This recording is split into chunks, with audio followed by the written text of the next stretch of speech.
So what's new? Why are supply chains breaking down? What's new about the supply chain that makes it different than any other period in the history of the world?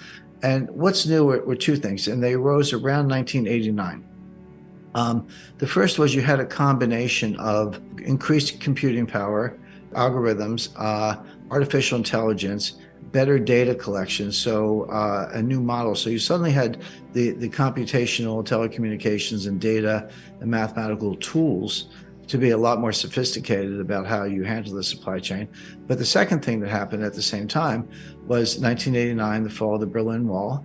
1991, the collapse, the demise of the former Soviet Union, which gave rise to new trading partners. And at the same time, you had the rise of China. China did have a fairly high growth period in the 1980s, but nothing like we see today. And it all came crashing down in 1989 with the Tiananmen Square massacre.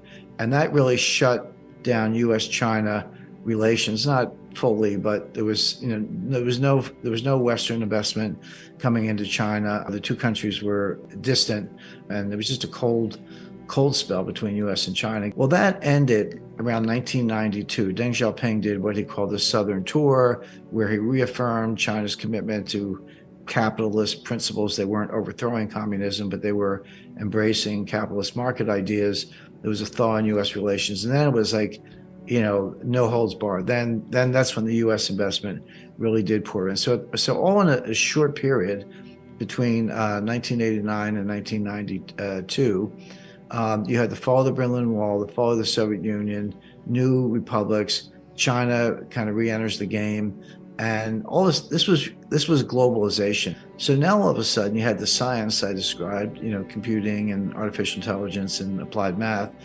and a true global market. So now the supply chains could go 9,000 miles from Chongqing to New York, or from Shanghai to Seattle, or London to Hong Kong, of course. So this was true globalization, much larger scale, much longer supply chains, and it worked. And so this was a period I call supply chain 1.0. 30-year period from 1989 to 2019. Now, why did it break down around 2019? I talked to one individual in particular. I was CEO of a Fortune 10 company. He was probably the single individual most responsible for building the modern supply chain. There were a lot of people involved, of course, but this guy was really the leader and is recognized as such. And he told me, because I interviewed him for the book, he said, Jim, you have to understand, it took us 30 years to build this. We blew it up in about 3 years. It's not going to come back overnight. It's going to take 5 or 10 years, or maybe longer, to rebuild in some form. And I think that's exactly right. So what was it, around 2019 that did cause it to break down? Well, really, three things. A lot of people look at the pandemic and they go, oh yeah, COVID, that disrupted everything. That was the problem. And some people look at the war in Ukraine and the Russian sanctions and go, that was the problem. And they both made it worse. They both made it worse, no doubt about it, made the supply chain worse. But it really started in 2018 with Trump's tariffs on China. So Trump put tariffs on appliances and solar panels. Now, technically they were global, but most of that stuff was coming from China. So this was really a shot aimed directly at China. Well, China didn't stand still for that. So China said, well, what can we do to strike back? Well, at the time, China was and is the world's largest importer of soybeans. They need the protein. They don't have enough. The US and Brazil are the two largest exporters of soybeans. Well, China was buying all their soybeans from the United States because they were trying to reduce the trade deficit. We were buying so much stuff from them, and China said, well, what can we buy from the US just to kind of balance the books a little bit? And the answer was soybeans. Well, when Trump put the tariffs on, China redirected all of their soybean orders to Brazil. They stopped buying US soybeans and they bought them all from Brazil. Well, there's a lot more to that than a phone call. I mean, you got vessels and dry bulk carriers and transportation lanes and port facilities. And, if you're Brazil and you get all these orders, you got to get trucks to get the soybeans to the ports. You got to open up port facilities. If you're a cargo vessel operator, you got to redirect all your routes. You got to break long-term contracts, et cetera. The point is, this is a major shift in global logistics just to change the order book from the US to Brazil. Beyond that, people involved in this, they don't want 6-month contracts. They want 5-year contracts, or at least 3-year contracts. And they got them. And so now all of a sudden, China's buying all their soybeans from Brazil. But this scrambled global supply chains.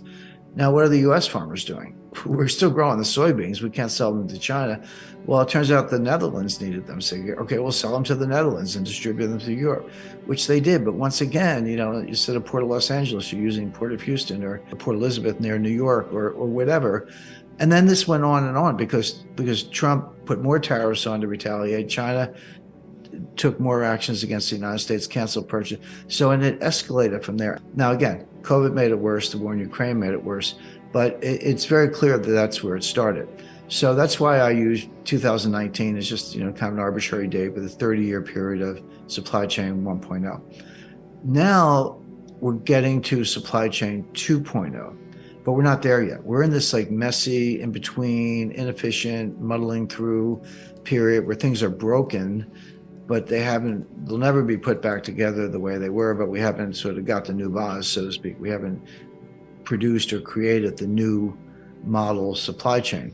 We're just muddling through, and with a lot of disruption, a lot of empty shelves. The new supply chain, or what I call supply chain 2.0, starting, coming soon, will be what I call a college of nations, meaning there will still be outsourcing, there will still be trading partners, but it'll be like a club. They'll be friends. So they'll be kind of liberal, democratic, advanced economies. So it'll be, the US, Canada, Australia, New Zealand, Japan, EU, UK, and some other countries. I expect India will be part of it. Brazil will be part of it. And they'll form their own trading blocks. But what that means is China is not going to be in the club. China is, atheistic, communistic, genocidal, abusive of human rights. I could go on and on, but, you take the point. They're going to have to put their own block together.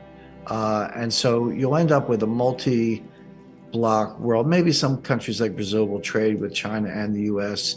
There'll be some some linkages, but really the advanced developed economies, the democratic societies, and even developing economies that happen to be democratic, such as India, will be in this one club, and they'll trust each other, but they won't trust China. There'll be some added costs, but it'll be worth it because we'll avoid the hidden costs. The supply chain revolution has been driven by efficiency, meaning lower costs, which means higher margins for producers and lower costs for consumers. It seems like a win-win. But there were a lot of hidden costs, including fragility, susceptibility to breakdown, toleration of human rights abuses, child labor in the Congo, and on and on and on, that were never taken into account and should have been. And that's the stuff that will start to disappear when you have a club of nations, or what I call a college of nations.